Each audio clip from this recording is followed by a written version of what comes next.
আপনার যদি কোনো আত্মীয় কিংবা বন্ধু কিংবা রিলেটিভ যেই হোক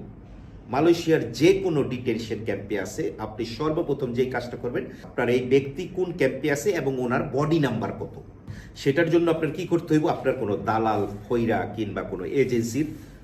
সাহায্য নিতে হইব না। সর্বপ্রথম আপনি যেই কাজটা করবেন সেটা হইতেছে আপনি মালয়েশিয়ার যে কোনো ইমিগ্রেশনে যোগাযোগ করবেন। যদি আপনি সরাসরি যোগাযোগ না করতে পারেন তাহলে আপনি গুগলে সার্চ দিবেন ওই ইমিগ্রেশনের, উনি যেই এলাকা থেকে ধরা পড়ছে সেই এলাকার ইমিগ্রেশনের ফোন নাম্বার কত। ফোন নাম্বারে যদি আপনি ভাষা না জানেন, আপনার যে কোনো বন্ধু যিনি ভাষা জানে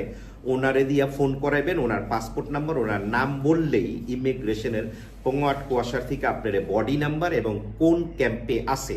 সেটা সাথে সাথে বলে দিব। আপনি ওনার যখন বডি নাম্বার এবং সাথে উনি কোন ক্যাম্পে আছে এই তথ্যটা পাবেন, এই তথ্যটার সাথে ওনার পাসপোর্টের